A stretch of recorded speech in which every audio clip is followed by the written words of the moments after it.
It's Shaleahk. I'm here with. You want to say who you are? My name is Shaleahk Wilson. Shaleahk is a friend I met at Northwestern in a class about music composition. Yep. That was a weird class. I remember it was like experimental music composition. Yeah, there were no boundaries. No boundaries. No borders. We weren't allowed to use note music things. Played in a little Oh, band man. together for a bit. Should we go through the? I guess there's just a little history. Yeah, I just wanted to give some context on who you are. Yeah. But we can go into whatever. Yeah. Yeah. I met AJ in that music class, like you said. I was wearing a Brass Tracks hat. Yeah. Throwback. It was like a 2017 Brass Tracks hat. And AJ, being the musical curator, savant, tastemaker that he is, spotted me from a mile away. In other words, Brass Tracks fan. But yeah, he came up to me. We kind of started chatting it up. I feel like we realized immediately that we both were just big music fans. Over time, I think, we just both kind of meandered through the Northwestern music scene, overlapping at some points. And AJ is a killing bass player. I remember from back then, and we eventually played as the house band for the Meow sketch comedy show. Yeah, Meow comedy show. Yeah. Which was super fun. Played also with some other great people, Jamie, Christina, Taj. It's an all-star lineup. Darshan, Clay, Emily. Yeah, and then I think we definitely got pretty close over the years, just going to a lot of shows. That's so true. I wish I had a list of all the shows you've been to, because I feel like there have been so many. I have a list somewhere. Yeah. It's pretty big. But yeah, I think the combination of like having pretty similar taste in music and then having a pretty similar drive to like want to go to shows all the time.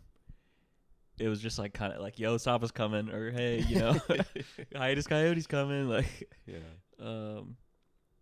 I always love your just kind of appreciation and taste for like local artists, and me being from Chicagoland area, like, having some friends who kind of keyed me into like the local music scene, but also you already knowing kind of about like the Chicago local scene, like before you came, while you came here. I feel like that overlap was like super nice. Like, oh, we can go to a Saba show. Like, we can, go to these other kind of smaller artists around the city. And me and AJ have been to every Pitchfork Festival, I think, right? I think I've been to the last 5, maybe. You've been to the last 5. Last 4. I think since 2021. That was my first one. Okay. So I think. Who played 2021? Do you remember? Yeah, that was like Thundercat and Flying Lotus. Okay, yeah. I think that was my first one, too. So I guess I've been 4 times. Yeah. Yeah, so Pitchfork Music Festival happened this past weekend. Yep. You went 2 days, right? I went 2 days. I went Saturday and Sunday. I had a 3-day, but I was DJing on Friday, so I couldn't go. But it was super, super fun. I think definitely some artists I saw that I was really glad I saw. But I think if you go to something so many times, and also having like past experiences that were so like insane, and maybe I'll like think the same about these in a little bit, but yeah, I think there were a few performances that really like moved me. But Pitchfork is always like a fun time with like the calmer energy compared to like typical music festivals. Yeah. And just like great music also. So yeah, how was your Pitchfork experience? Yeah, it was good. I just went Sunday. And got to see like 3 or 4 sets I really liked. The model actress that I really liked. I got to see second half of Mannequin Pussy.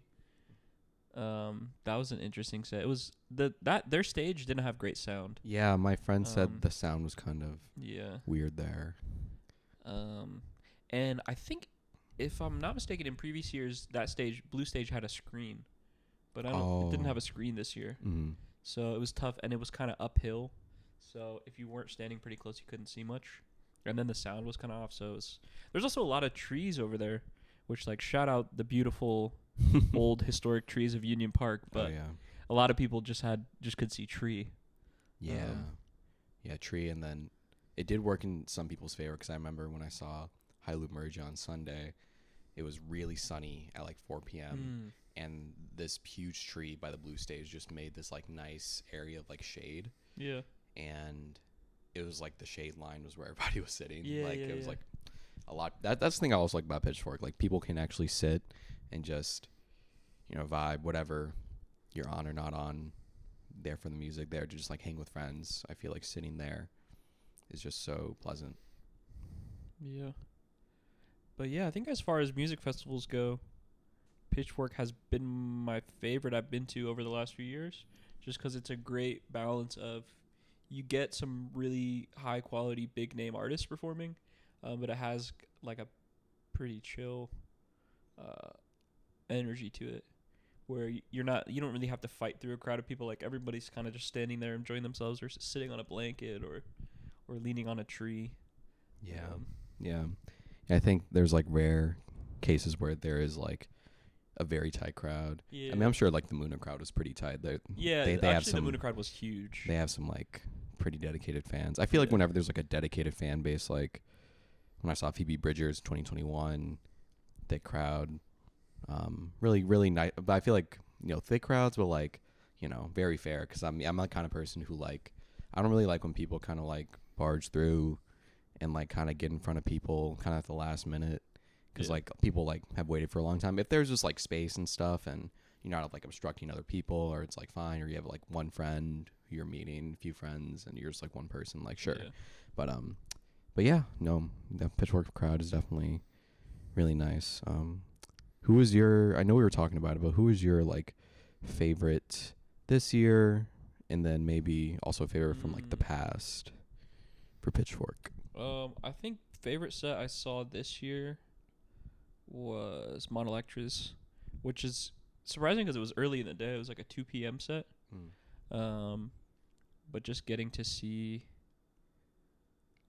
I think so much of the sound design of the guitar and the bass, and like the very specific because it's not like musically complex music. Like a lot of times the bass player is playing the same note the whole song. Right. But just seeing that very specific technique of like he's muting it with its own thump. So even the muting of the string is like a percussive element. Yeah. So instead of like doop doop doop doop doop doop, it gives like a dooka dooka dooka dooka dooka dooka dooka. And then the guitar player just pulls out all these tones that just sound like metal. Like he's playing his guitar and it just sounds like industrial metal sounds. Would you say that's like their sound, like more like industrial? I guess like it may be industrial punk, if that's a thing. I'm sure. And then the lead singer is like just wandering through the crowd, just like 2 inches from somebody's face, just like singing the lyrics into there. Or I guess maybe their dad was in the crowd, or there was somebody they were calling their dad. But at multiple points, they were like, "Dad," and then they keep walking around like, "Get down, Dad." Was there like a mosh pit? Yeah. Oh yeah. Okay. Persistent. That's what I missed. And the mosh pit like kind of grew throughout the show. Like each song, you could see people that kind of decided like, "All right, I'm going in." Yeah. And it kind of grew. That's fun. And then the singer would like come down into the pit and sing, and but yeah, just a really clear intensity. And then I think like halfway through their set, you could tell whoever's running sound just turned everything down. Because I'm like, oh, it's like there was one song that was so loud that we're all looking at each other like, there's no way this is that. And then the rest of the set was kind of like down a good chunk. But yeah, that was my favorite of this year. I think favorite of all time, Flying Lotus comes to mind.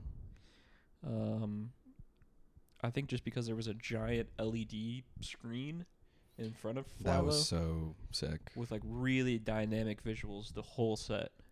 Yeah. Yeah, I was with AJ at this performance. It was so awesome. Yeah.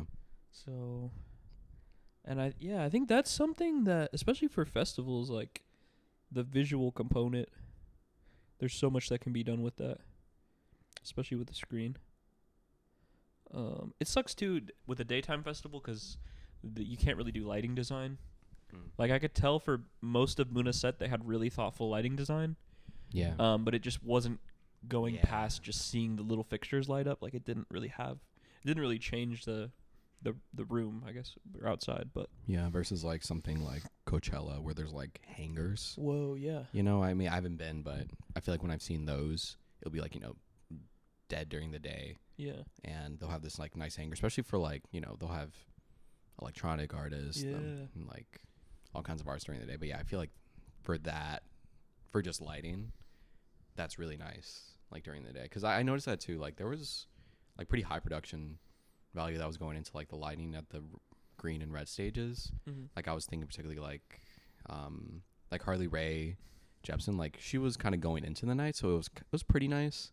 Kind of Brittany Howard yesterday too, like she had a lot of lights, but definitely like the last act kind of has the best. And I think in 2021, since it was like the first Pitchfork after COVID, it was like later in the year. It was like in September, I think. So by the time Fly Low was on, like the second to last artist, I think, like it was super dark, and it was really like.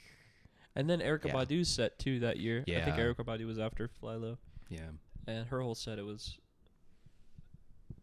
But it's tough because like you can't have music all night, especially somewhere like Union Park where you need, like I'm sure there's a time where everybody has to leave. I think for Pitchfork everybody has to be out by like 10. 10, yeah, because they end at like 9:45. So because people live there and they gotta sleep or something. I don't know. Yeah, especially Sunday. Yeah. Like, got work the next day. Okay, well, what would you say? Yeah, this year, I have to think about it. So, let me think back. So, Saturday, I saw, I have to pull out my phone. I have, like, the worst memory. Sometimes, like, my weekends, like, Monday comes and I'm like, what? You're like, it was just Friday. It was just Friday. But I do since COVID, I kept the list of all the concerts I've been to. Dang. And it's a good amount. So this year, so Saturday I saw De La Soul, Jessie Ware, and Carly Rae Jepsen. Sunday I saw Hailey Merja, Grandmaster Flash, Crumb, and Brittany Howard. I would say, like, De La Soul was probably my favorite. I think throughout the weekend, like, I feel like all of the two big hip-hop acts announced, like Grandmaster Flash and De La Soul, like, those are, like, super historical, like, artists, right? And even Hailey Merja, who is this Ethiopian keyboardist who had a band in like the early 70s during like, I think it was some kind of like authoritarian regime in Ethiopia at the time, and they had a curfew, and they would play in clubs like past curfew, and had a lot more notoriety when their stuff was kind of re-released, I think in the 2010s. And just in 2000. So I feel like that was just so cool to see. He was like 86 or 87, like playing up there, like he got up, played accordion. So I feel like all of those acts were super memorable for me. But I think De La Soul, the combination of how big of an impact they had on hip hop in like the early 90s with like the Native Tongues and stuff like Tribe and all of them. And they brought out Talib Kweli. And then I think it's like Pharaoh Roche. Yeah, they brought him out too, who I didn't know. I had to like send a video to like my like aunt and my dad who like lived super in that era of hip hop. Were they all New York based? I know Tribe was New York based. Yeah, Tribe, De La Soul. Yeah, I think also Native Tongues was like Jungle Brothers, Queen Latifah. Okay. So yeah, they're all New York based, and Grandmaster Flash too. Yeah. So I feel like two of like the cornerstone kind of like New York hip hop in general hip hop artists were there. So yeah, De La Soul was awesome. I grew up like listening to some of their songs in my dad's car, even though like you literally couldn't like stream their music until like this year, like last year maybe. Oh, I didn't realize it was off that long. Yeah, because I mean, it's so funny when you listen to the earlier stuff. I mean, it's just chock full of samples, and a lot of artists did, but I'm not actually too sure of like why they couldn't play their music for so long, but I always assumed it was due to the high number of samples they had in their songs that they didn't have. Yeah, sample clearance stuff. So it's really cool that they were able to perform, and the DJ they had, he was awesome too. I love a good just like DVS or just vinyl like DJ. He was playing breaks and getting the crowd hype, being a true DJ. Yeah. So yeah, this year that was my favorite. In the past, I want to make sure I get this right. Yeah, I think I remember now. So I would say The Roots. Oh, yeah. I think that was 2022. because I think Allison was there, my current girlfriend, and she always raves about it because we saw like Amber Mark that weekend too, and then on Sunday last performances were insane. It was like No Name into Tori Moi. Yeah. I don't know if into, but like No Name, Tori Moi, and the Roots back to back. Yeah. To back. And the Roots did this thing where they, you know, they played all of their like big hits. They've had like obviously like several really good albums, but they would play like a song and seamless transition into the next song, which was usually a break, like a really famous break. Like they would play like some song, Black Thought would be like rapping and stuff, and all of a sudden they would be playing like Jungle Boogie. Yeah. And then they would go to another song. They played, oh my God, like Change by Donald Byrd. And I was like losing my shit because I feel like I was just kind of getting hip to a lot of that kind of like 70s, like funk, soul, jazz fusion stuff. And the best part about it was so like universally appealing. So like everybody was dancing. Like families, I saw like babies like crawling in the back with their like ear protection. Yeah. It was awesome. Big headphones. Yeah. I love Questlove. He's like one of my big musical inspirations for as a DJ and as like just a curator and stuff. Yeah, I feel like Questlove too has as much of an impact now just as like a music thinker. Like I don't know, like a DJ, but then also I don't even know the word for it, like someone who's very outspoken about music history and the importance of collecting and drawing connections between genre and like history. Yeah, music historian maybe, I don't know. Yeah, I would say he's like a music historian. I mean, it's funny because he's written books. He actually has this book called like Questlove's like History of Music, and it's just like, I mean, I feel like it's a lot from his personal perspective of like music and stuff, but I find that it's almost like a narrative. But he's also very knowledgeable, so it's right. He's not like a academic, writing about music history or something. But yeah, actually, I mean, shout out his film Summer of Soul. I have that actually over there on DVD. I can find it at a record store. I mean that was just so cool. I watched it on a plane after hearing about it. It was like right before he won like I think an Oscar for it or something. He won either Oscar or Golden Globe for like best documentary film. And it was like this archival footage of the Black Woodstock. It was like the Harlem,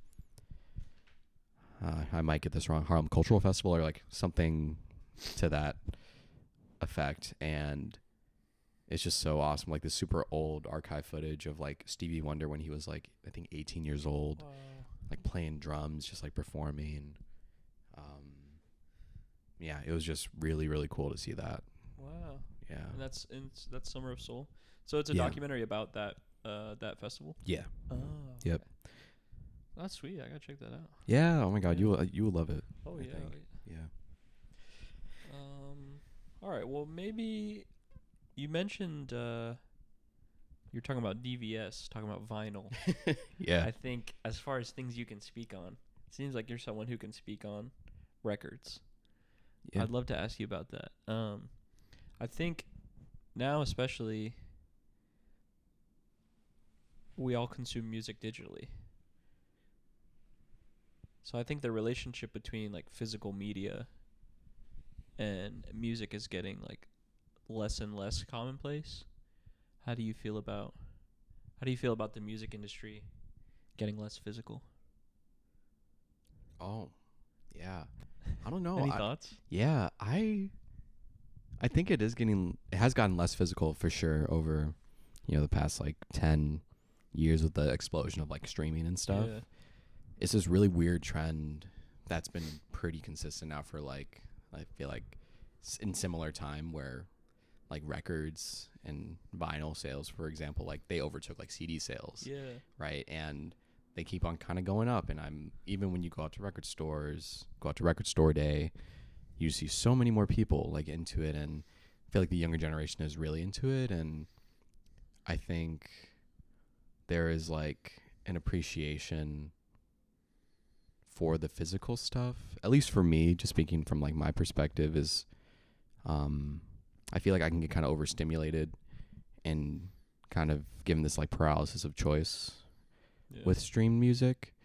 I have a huge appreciation for streamed music though, because especially like, even some of like a lot of the algorithmic stuff, like that was the thing I used to want to do as like a job, was like make the algorithms and do data science for like these musical recommendation services, because they help me, like, Discover Weekly really helped me to find like a lot of new music, and a lot of friends in college like sharing their Spotify playlists and doing stuff like that. In the same time, I was, starting to collect records. I started collecting in like high school. My ex-girlfriend gifted me a record player and like some records, and I just remember I would sit in my room in high school and just have this really nice moment where it's just you and like whatever's playing there. We all have this like emotional tie to music, so especially when it's something you have like this emotional connection to, I feel like it makes the listening process of music very like almost like ceremonial, like ritualistic, which is kind of how I've viewed listening to music, putting together mixtapes, playlists of music as a DJ, as just like a person who loves Spotify playlists or whatever. A curator, someone say. A curator at Shaleahk Curates on Instagram. It's my DJ. What do you Instagram. when you think back to being in high school at your record player, listening to some music? What albums were you listening to at that time? Yeah, so my first album I remember, and it was kind of given in like a little pack. She gave me like John Philip Sousa's Marches, which I didn't really play much, but we were in like band together, and I do love playing Stars and Stripes Forever on the trumpet. It's very fun to play. Yeah. So that was sick. But the first like real records I would consider my first ones are Love Connection by Freddie Hubbard. Freddie Hubbard's my favorite trumpet player. Was my inspiration into getting into jazz, into trumpet and everything. And it's just kind of this like funky thing. I remember I would just like replay the first side over and over again, like all the time. It's kind of like epic sounding, very funky. And it had like just the right amount of crackle, but not too much, I think that one's from like maybe the 80s. And then one of my favorite albums of all time, Asia by Steely Dan. Deacon Blues from that album has been like one of my favorite songs like my whole life. Like my grandma always would play it, and I feel like something about like the saxophone solo in that, and just like the progressions, always like triggers this kind of like sense of nostalgia and like relaxation, kind of love almost. Like, I don't know, it's weird or not weird. It's just very particular, I guess. But yeah, I would play that, and I just found out like I didn't even know that was from that album. Like, she knew Deacon Blues was my favorite song, but she was like, oh, this is the song with Deacon Blues. And I remember listening to it, and it starts off with Black Cow by Steely Dan, which is a great, great song. And Asia is a really good song. I mean, I feel like everybody knows Peg. Yeah, I like Peg a lot. Peg That's is the one I think of on that album. Yeah, like Peg's on that album. Like, come on. Josie is really good. So yeah, I really, really enjoyed those first records, and I listened, and it's so funny. It's kind of like, you have something, it's like the first thing you get right. You like your first like pair of basketball shoes, you like use them super hard or something. That's like, I don't know if a good example, but I feel like I've just listened to those records so many times. I still have them, and it's almost nostalgic now, like going back to listen to them, because they're kind of really rough now. Like back in the days where I would like grab the grooves and like I wouldn't really know what I was doing. But how much of the wear on a vinyl is just a product of how many times you listen to it, and how much of it is how you take care of it? Oh, yeah, I think it's totally how you take care of it. Like, I think if you think about it physically, like, the needle, it's like if you do play an album like 100 times, like the needle will change like how fresh the grooves are from when it was pressed. So for sure it has some effect. Yeah. But, and, depending on the context in which it's used, like if you're a DJ or something, outside of like touching the grooves, like you're going to be kind of tossing it in and out of the sleeve a lot, versus like if you're someone who's listening to it like once in a while, you won't get that scratched up. So I feel like a lot of record wear, or the quality of record, is due to like record wear, people like not really treating them well. So, and that could even just be you leave it in the same paper sleeve maybe you got an album from like the 80s or 70s, and it's like this old kind of like, brown like paper sleeve, and it's dust and like broken down paper inside, smells weird, Ugh. and if you leave it in there with the record and don't play for a while, like the record will probably be fine, but it'll definitely be at more risk than if you use like some of the nicer like plastic sleeves, like archival sleeves, which I had this like obsession like a few years ago, like after college when I started collecting really hard, that I replaced all of the sleeves in all my records with those inner archival sleeves and also outer sleeves, because I think a big thing with records is like the quality of like the cover. Like a lot of people get them for the cover, so protecting those two. And there's like ring wear. There's like so many things like that people get into and like trying to preserve them. But I'm usually a person who doesn't take care of their things like super well. Like I'm like in the use out of them. I'm not really You concerned. think so? Like, I wouldn't guess that. I feel like looking at the way you take care of your records, I wouldn't say that. that was like the first thing. I feel like since then I've been way better. But oh my god, yeah, I still have a few things like my shoes. Oh, clothes in general. Like, shoes are like meant to wear down though. that's true. I don't think they're really meant to be preserved. Yeah. Do you But have anything you feel like you take really good care of, like whether it be like music stuff or like non-music stuff, like that you or how do you feel like you are with that kind of thing? I don't know. I feel like I just use stuff. Maybe I should take a bit better care. Like, I definitely think with music equipment, I'll usually just have a bag full of stuff. Or if it's a lot of stuff, I'll just have a duffel bag full of like microphones and cords, and I just make sure I have enough, and then show up to whatever the recording is and unzip the bag and pull everything out. And but I do feel like I've had some XLRs that have gone bad that maybe I could have taken a bit better care of them. But yeah, that's one of those things too that where it just kind of happens. Yeah. Yeah. I guess like this camera we're using, I take pretty good care of. Try to keep it all wrapped up and tuck it into bed at night. But no, but yeah, just try to keep some kind of soft covering around it. Yeah. Keep the lens clean and all that. Yeah. But how do you feel? Okay, go ahead. Go ahead. I was just gonna ask you, like, how do you feel about like record collecting records? Because I've given you some over the years. I don't know if you have a record player yet, but yeah, in terms of just kind of like this difference between physical, digital stuff. Yeah, I still have the Kamasi, the Epic that Hell you got yeah. me 1 year for my birthday. It's in my collection. Nice. We have one at my house now. My sister has one. Oh, nice. So I'll use it sometimes.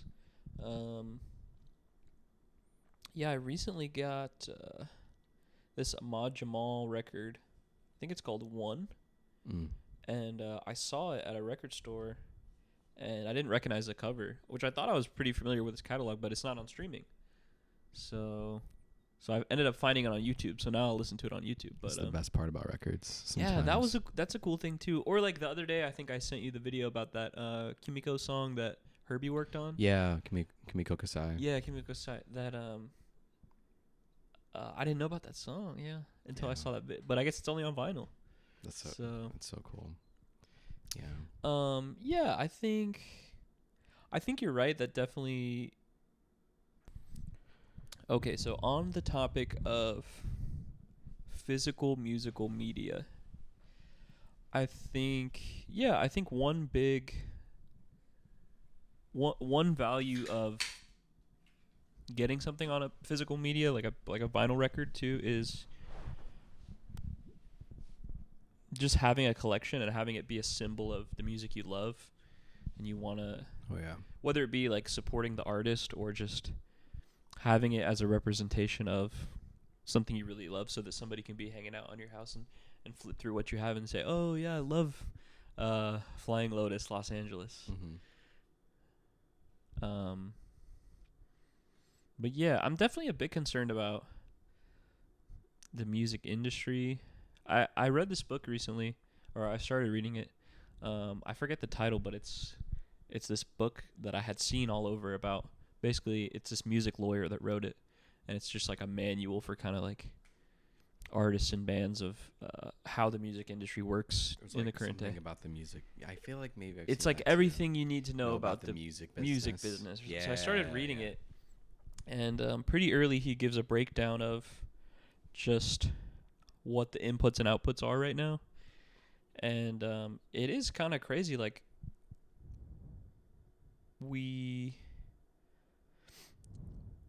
I think record labels aren't as dominant as they used to be, in the sense that, like, you can have a music career outside of a major label. But at the same time now, like, so much of the money that people spend on music is still captured by either record labels or like companies like Apple and Spotify and Amazon or Sony, who like own the big catalogs, or own, like Apple's getting a third of everything you spend on music on your phone. Like even your Spotify subscription, like Apple takes a third of it. Apple? Yeah. How? Or like, is it because like it's on the app store? Well, yeah. Just anything you do on the App Store, Apple takes 30% of. Wow. Which it's like, that's their business model. They're providing value from the marketplace in the phone company. But also, yeah, like that's a lot of money. Like so much. 30% of everything that happens on the App Store, like that's a lot. Like I thought you were about to say, like, I mean, I'm sure Spotify actually takes way more than that, but yeah, I would assume. And Spotify, I think gets a lot of hate, but they're also kind of at the mercy of the record labels who own the big catalogs. Right. Because I'm sure because they have to pay them. Right, because they have to pay them. Like, yeah, if Taylor Swift doubles in streams, Spotify doesn't make twice as much. They just pay the record labels twice as much. Yeah, and I think like that commentary just about like the music industry. I feel like I watched like a random like YouTube recommended video today about like artists who have had the worst deals in music, particularly hip hop artists. So they're talking about like Tyga and like NBA YoungBoy and Krayshawn. I don't know if you remember her. Like she had the song like Gucci, Louis, Fendi, Prada.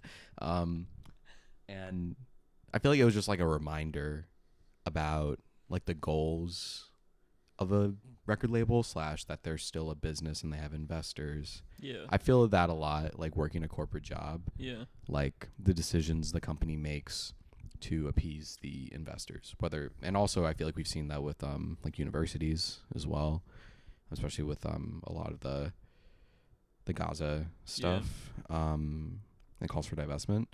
But yeah, I feel like when you're enjoying music, especially when you feel like that connection is so close between you and the artist, it can feel so pure and untainted by, like the record labels. I think it still can be, like the experience still can be, but yeah, when you kind of think about like, damn, like music industry is kind of bogus, like especially to artists and creators. And I think luckily there are ways where, like you said, artists can make a living, make a career without the support of major labels and still find like, a following. Like I feel like a good amount of Chicago artists are like still independent, but I'm sure like that's super hard to be an independent artist and go on tour. And like you said, like even with like physical music, like when you buy like a record, like most of the time it's artists from like a major label because they have like the connection to like and the priority and the money for like these big record plants and stuff. People always make the joke of like, oh, Taylor Swift pressed like 4 different versions of like, I don't know, her album, and it's like that probably got in front of like some other artists who could have, Oh, like somebody else got bumped to the back of the line. Yeah, because so many like smaller artists, especially independent ones, they'll have like these super long like vinyl delays. Like some artists who support major labels, they can have their stuff like released like same day as their release for like digital. And maybe it's a planning thing, but for their other artists, they're like, oh yeah, delays by the record plant, get that album like a year later.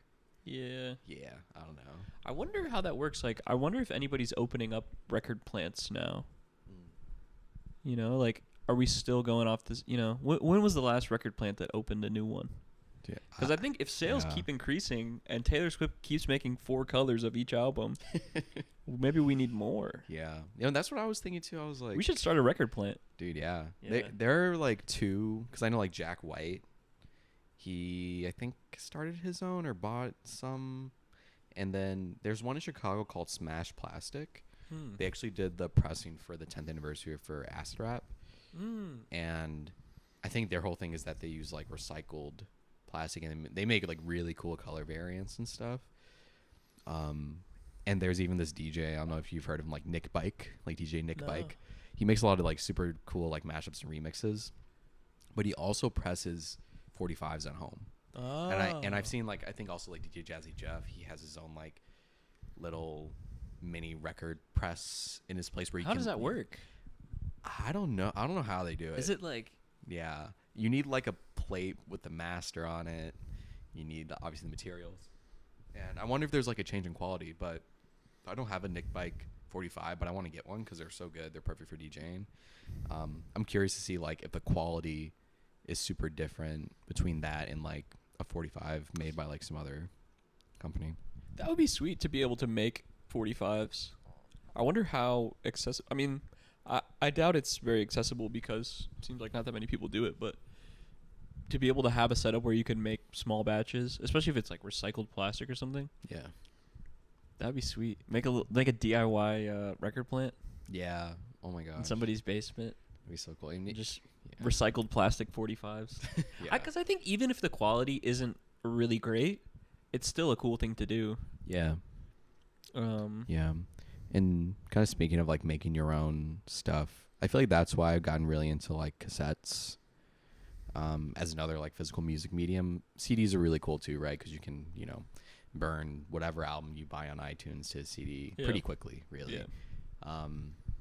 But for cassettes, I really like them because you can literally like, if we wanted to like run this podcast into like my tape deck, we could like put it on there, right? Yeah. And just have that archive forever. And I think I told you my grandma, she would archive kind of like Spotify playlists or like her own like mixtapes. Well, I feel like me saying that is kind of like I'm such a Gen Zer, but like because the people have been making mixtapes for so long, right? Right, mixtape, like mixtape, literally. Yeah. So she had like this whole collection of cassette mixtapes, and that she made like 40 years ago, and they still sound like they were made yesterday. So just kind of having that ability to. And you can even record your own music and put on a tape or a CD, and that's what people do, right? Yeah, that actually reminds me. It out. I see you have Kenny Beats Louie on a cassette over there. I do. And I listened recently to an interview. It was Rick Rubin and Kenny Beats talking about the process of making that album. And Kenny talks about finding his dad had recorded all of these tapes where he would make a mixtape that was a selection of songs, but he would also record radio-style transitions between all of the songs. Yeah. And I thought that was... So I guess he would make those and give them to people as gifts, like create a set of songs and then record like transitions. And Kenny was talking about how his dad would be so proud of like putting somebody on a new song or like trying to give them something they like that they hadn't heard of. Mm-hmm. Yeah, that... I didn't listen to the Rick Rubin one, but... I think I mean, you can hear it too, like when you listen to Louis. Oh yeah. I was like, where are these like sound snippets from? Like, are they really from? I think. Oh, he also talked about on his Song Exploder. I think Kenny Beats had a Song Exploder, and he was talking about kind of that process. You were just talking about. Yeah, it has that really like just personal quality to it, and I'm not sure if he made it in response to his dad getting sick, but his dad got sick, and I think it was such like an emotional project for him. I feel like we both are like Kenny Beats fans, appreciators, like The Cave, like we've always I think so. been followers of that. I've seen some Twitch streams. I remember watching. The Twitch. I remember watching a Kenny Beats Twitch stream where, at this point, it's like 2 a.m. and he's watching the episode of Hamilton's Pharmacopoeia, where they go somewhere in South America and like squeeze the venom out of the frog that has DMT in it. It's like not even music related at this point. It's just Kenny and like 2,000 people were all just in there talking about just, like gooning psychedelic frogs. Yeah, like was it like late night phone time, like kind of vibes. Yeah. One thing that really stuck out to me in that Rick Rubin interview too is Kenny talking about how. So I guess when his dad got sick, when he found out his dad had cancer, he kind of stopped all of the music projects he was working on, and I think at some point in that process of like reconnecting with family and spending more time with them, he found all those tapes, and then he kind of just stopped working on everything he was doing and started like pulling samples from these tapes and writing songs and trying to make music out of it. And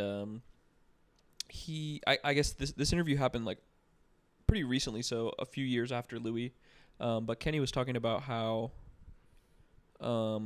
at that time so many people were pushing him to make commercially successful music, like make stuff that would get on the radio. And at the time, like him just shutting down and working on this album about his relationship with his dad was like on the surface level not the best decision for his music career. But he talked about like just inviting people he wanted to work with and inviting his friends to come listen to it. Like the amount of people that were so touched by what he was working on, or the amount of artists that would hear a song and just start crying. And he talks about like forming these really deep relationships and strengthening a lot of relationships, like working on those songs that were so personally meaningful. Yeah, because I thought it was so cool that he had like collaborated with like artists who he's worked with a lot. Yeah. On those, and it was like one of those things where they don't list the feature kind of thing. Yeah. You're listening, you're like, oh, this sounds like JPEG Mafia, or this sounds like Slow Tie, or it is, yeah. Like last words just it being like Remy Wolf, and I'm just like, dang, like, but even then, like, I feel like all his performances were like so consistent with like the emotional aspect of the album. Yeah, like I loved my favorite song from it. I'm curious to hear yours too. Was like Still, and that's the one with like JPEG Mafia and maybe some other folks on that. But I just think it just felt so like it made me want to cry for some reason. Yeah. Like, I don't know. Like, yeah, it's emotional. Like still things will still go on. I don't know what the message exactly was that he intended, but yeah, I just love that aspect of it, like how he collaborated. Yeah, probably that JPEG one and the Remy Wolf. Yeah, that one's such a banger. The ones that stuck with me the most. Another here. I'll pull this out. Anybody that's watching the video, I got this hat. Speaking of physical musical media, yes. Oh my god, my wide mouth hat. Let's go. Shout out Jamie and Mac of Wide Mouth who made this hat. Amazing. This is some early preview limited edition Wide Mouth merch. They're going on tour next month. Oh, I didn't know that. So they're doing like a Northeast tour. And so they've been printing some like lino cut various merch. Which that's another cool way to make physical media related to music. You can make some shirts, make some hats, cassette tapes, vinyl, however you feel. Yeah, I have a lot of respect for artists who kind of like do that, maybe what I do in terms of like, oh, you make your own stuff related to music, but it's like, yeah, I feel like it being your own music almost puts it on like this whole nother personal level, and everything you kind of create within it is like just almost like built on that like foundation of like your creation, your identity and stuff. Yeah. I think that I didn't know that they were going on tour one, but also I do also want to shout them out in that I loved like the songs they've at least put out. Yeah. I still really need to go see them live, but yeah, they're putting out an EP. So excited for the EP. Yeah, Wide Mouth EP. Yeah. Yeah, I got to listen to it. Ooh. Yeah. Behind the scenes. It's I'm excited for it to come out. Yeah. How do you feel about like knowing, working with, talking to like artists and people who are in the act of like creating like I love it. I love it when my friends make music. I think it's really cool to I don't know. I think it's just a great form of expression. It's a great form of documenting where you're at a time and place. Yeah. When it comes out, but I also can't wait to listen to it in like 10 years. Yeah. And be like, oh yeah, I remember those days. Yeah, and it is a kind of a labor. Like I know they've been working on these songs for a few years now, and like the recording process has been a lot. They're definitely putting a lot into it. But I think it'll be a product that a lot of people will enjoy. Laugh and cry and all that. Yeah. Maybe so when we make our record plant, we can do some DIY pressings of wide DIY mouth. wide mouth pressings. Definitely. No question. I gotta look into that now. I want to figure out.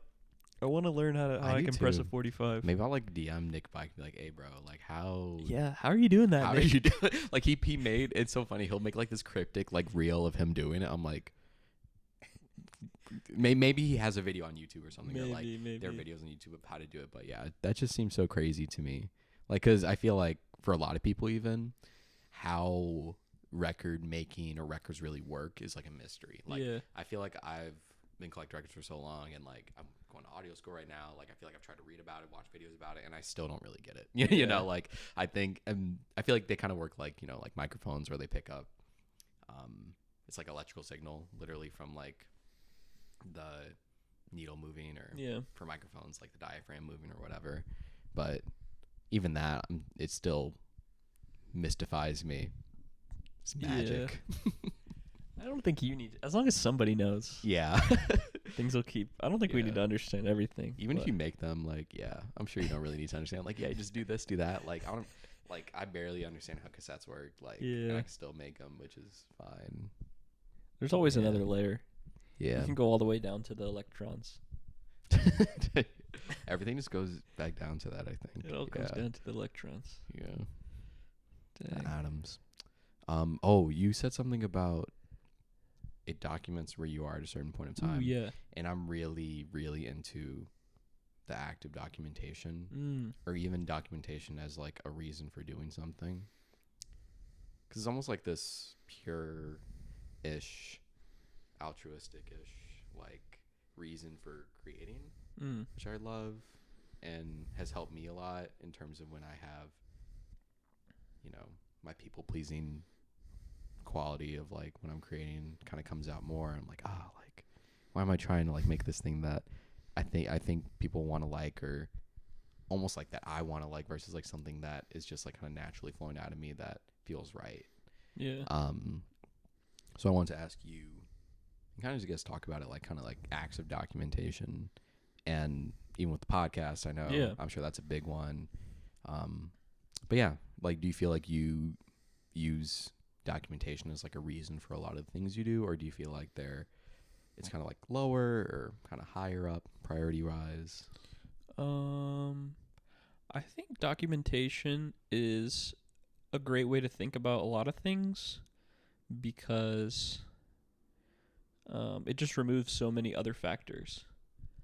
Like, I think if you're doing something like creating a song with the intention of a lot of people listening to it, there's so many things in between you making the song and a lot of people listening to it that you have no control over.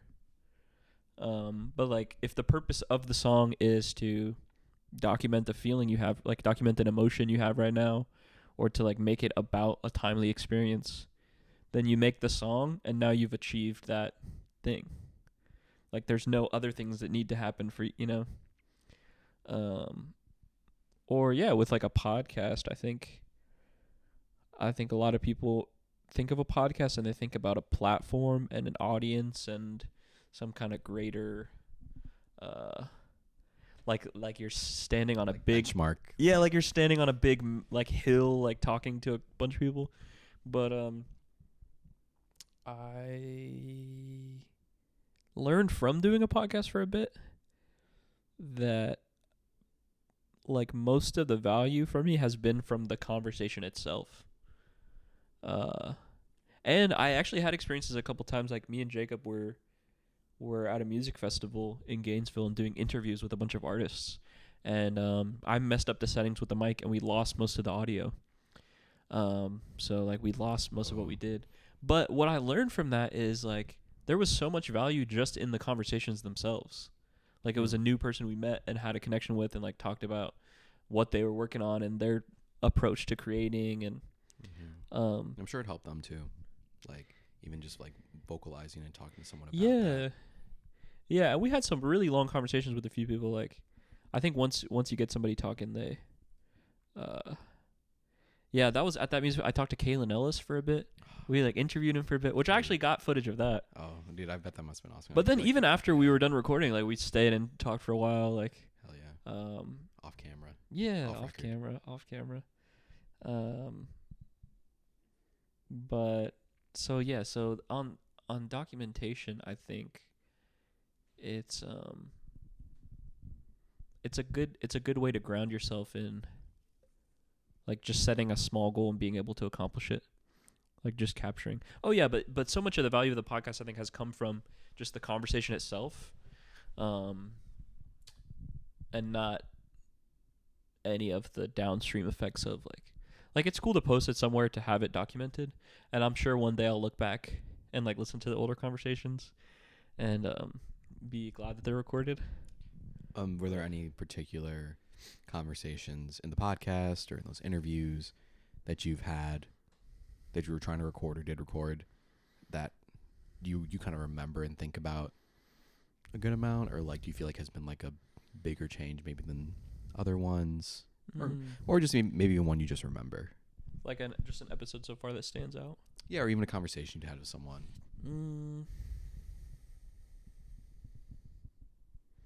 At that music festival, it was called Big Calf. It was Big Culture and Arts Festival in Gainesville.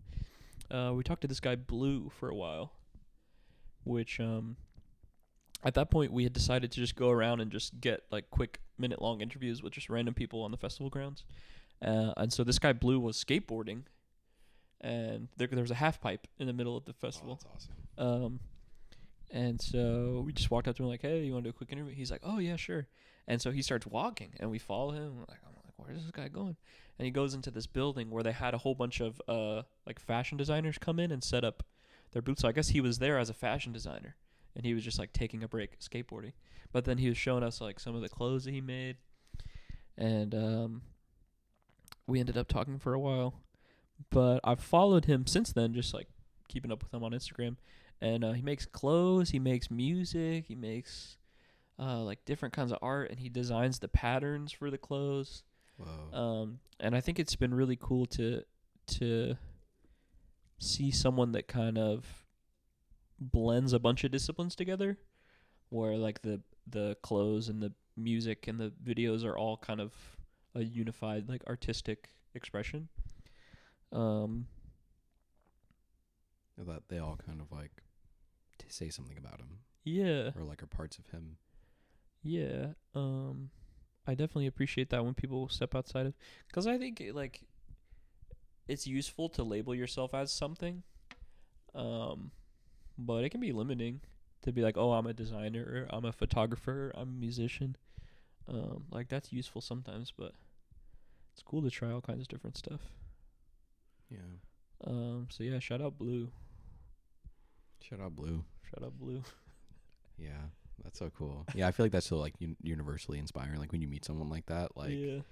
who's obviously down to just try stuff, to document stuff, to like get it out, you know, like in terms of get it out, like get something out of their head, you know, and out of their heart. Yeah. Yeah. Yeah. Yeah, I kind of want to try some almost want to try some journalism type activities. Like for yourself or in general? For whoever, just document some. Like I would love to write an article. You should. I know, right? Like yeah. I don't know what's stopping me, to be honest, but yeah. Especially with like music and stories and narratives. Kind of like these interviews are like spoken articles, you know. Yeah. And obviously like they have like articles written up in like magazines and stuff like this, but I think summarizing it using your own contextual knowledge of artists is so unique in that way too. Like kind of like a meta way of like documentation of where you were, like in terms of like what you were into and stuff at that time. So yeah, that could be really cool. Yeah. What would you want to like write an article about? I don't know. I mean, I guess music comes to mind. Maybe like just a profile of an artist. You know. Yeah. I feel like you would write a banging Kalen Ellis article. You think so? Oh yeah. I feel like you know a lot about him, or you give him the interview too. Like I feel like that. Yeah. I don't know. Is there? I kind of want to. I want to investigate something. I want to break something. Oh, break something down. I want to break like news. A YouTube video essay, but like an article kind of thing. Like investigative. No, I mean like I'm the first one to report it. Oh, word. You know, like Yeah. Joe Biden has dropped out of the election. This is an exclusive report. Changhoff News. Changhoff News, yeah, dude. Maybe that could be the next Changhoff. Like, was it other channel? Changhoff News. Changhoff News, yeah. Yeah, maybe something music, maybe something. I actually had an idea today when I was walking over here. I've been listening to this podcast PJ Vote made called Crypto Island. And it kind of started without an explicit purpose. They were kind of just documenting crypto culture. But the kind of stuff he was covering ended up being like he went to this meeting where these people were talking about selling digital art in like 2014. And that technology ended up becoming known as NFTs. But this was like before that was even a term. They were just talking about the concept of writing the code of a GIF on a blockchain and selling it to someone. Yeah. And he was these people that were creating this GIF art and writing it to the blockchain in like 1999 or something like. But a lot of the stuff that he was covering at the time, I think they couldn't have had any idea it would be as big as it was. Like covering like NFTs and Bitcoin culture and now looking back, they like have some really cool stuff. Really good. Tape recorded and like witnessed. Yeah. I'm sure it kind of started off from them just being kind of interested or finding that thing like, well, that's kind of wild and interesting. Yeah. Oh, the other one too was like, I guess there was a bunch of crypto people that pooled up money to buy it's either the U.S. Constitution or the Declaration of Independence got auctioned at Sotheby's for like $40 million. And all these people pooled up their crypto and like bidded on it. That's awesome. Did they win? Okay, so I'm thinking about doing something similar to that, but doing it on the topic of like AI music tools. That'd be really cool. You know, just like finding anybody who's using AI music tools right now and just like documenting how they're using it and what their process is like. The good, the bad. Yeah. The questionable, unethical, ethical. Yeah, maybe I'm sure there's a clever title somewhere to be found, but yeah, just documenting, because that's kind of a new thing that I'm sure will go on to be probably pretty big. Yeah. Yeah, I mean, there's so many tools. I forgot who I was talking to, but someone was telling me they use AI to get song ideas. It was my Uber driver. He was talking about, he's a screenwriter, and he was talking about how he uses AI to get ideas when he's writing screenplays and stuff. And I was like, oh, like that's kind of, I get, that's cool. Like, because it kind of synthesizing like a bunch of stuff on the internet and just kind of give him like starting points, and then he can kind of get the ball rolling, right? Yeah. So, you know, I feel like there's definitely some good, some bad. But yeah, but I feel like a like big interesting moment was, of course, BBL Drizzy. Oh, yeah. BBL Drizzy. An AI-generated song that took the world by storm. Oh, the video ended, but the video ended. the audio's going. Oh, it's just the screen. Yeah, it's fine. It's still recording. It just went to sleep. Oh, got you. Nice. Any closing thoughts? Closing thoughts. Yeah, man. I think it's very, like, I feel it's funny because I feel like we talk all the time, and this kind of just felt like a conversation we would just have over like walking somewhere or whatever. Oh, definitely. I really enjoy how open you can be when you're talking. I also realize how fun it is to like just talk on something like this. I did like a friend's podcast like a few years ago. It's called Shoutout. It was a really cool idea of like you curate a playlist. You can do this thing on Spotify where you can like play like copyrighted music in like kind of like a radio show style. And he would do that, and he would kind of do description in the middle. So I did kind of my own version, and that was just so cool. Just kind of talking about stuff you're interested in. So yeah, this was really fun. I really enjoyed talking. Just like we didn't even have like maybe a starting point, but I feel like you just kind of taught. You're like, Pitchfork you like this. And then Yeah. But yeah, how about you? Any closing thoughts? Or questions or whatever? No, I don't know. Yeah, I feel like at some point we're gonna have to deal with the fact that the podcast isn't really about anything. But I don't think that's that important. Yeah. I don't think that's. Yeah, I mean, like it's just like what you said. You just kind of. Yeah, I think it's just Do it. limiting to make it about a thing. I like that the emphasis is fully just on our experience of this conversation and then kind of capturing it as a side effect. Yeah. Instead of having to like reverse engineer the conversation in a way that, you know, I think it's the same thing. Like if you're an artist that's making music for a lot of people to hear, like you want it to be in a movie or on the radio, like it changes the process in a way that it wouldn't be the music that you would just make naturally if there wasn't any kind of expectation of. Yeah. Yeah. Yeah. Like capturing the moment more. But yeah, good to chat. Good to chat. We'll chat more. Chang Hoff. Signing off. Yeah, have you heard the outro song? It's pretty. It's like wait. I feel like you were telling me you were making it. It's just like a beat I had on my computer. That's awesome. I was just going through old beats and I was like, that'd be a good outro song. So. All right, I'll definitely listen to it. See, maybe that's like a bad confession because I feel like I listen to episodes. Maybe I don't get to the end sometimes. Yeah, I mean they're kind of long. But they're so fun to listen to. I think it's okay to not finish them. You can just stop whenever you get bored. You can get to your destination. You're like, I got like more time left. You got stuff to do. You got a life to live. Definitely. But okay, cool. Talk to you soon. For the person on the other end of the electricity listening, if there is one, hello. And hope you're having a good day, night. Yeah. And whatever. Reminder just to document, just to do it, Yeah. Doesn't matter. Like, if it's good, it's just leave your mark. Yeah, leave your mark, yeah. Leave your groove. What's your mark, AJ? What mark are you leaving? Mark? No, I'm kidding. That's kind of a big question to ask at the end. Huh? Next episode, find out what's AJ's mark. Yeah. Cool. Okay. Thanks for having me. Appreciate it. Oh, do you want to like plug your Oh yeah, yourself? sure. Where can people find you if they're looking for you? People can find me at Shaleahk Curates. So my name is Shaleahk. It's spelled SHALEAHK. So that's my Instagram, just at Shaleahk. And then my creative/DJ Instagram is at Shaleahk Curates.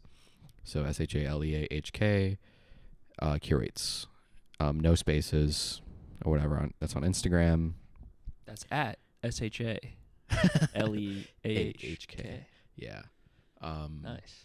Yeah, but yeah, on there I post kind of me doing DJ sets. I kind of want to move into the direction of just like putting these on YouTube, those on YouTube as well, and just like more like a documentation kind of thing versus like pursuing. Have you posted a DJ set music on YouTube? I didn't post it. It was posted by my friend Yaya, of one of my sets at the coffee shop I play a lot.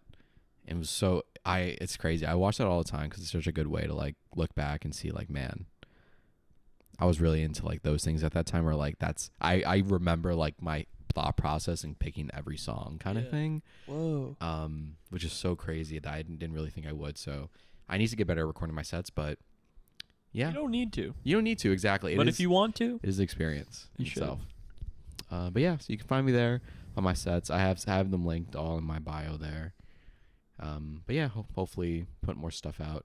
I'm such a big fan of like YouTube DJ sets, so hoping to make some soon. Nice. All right.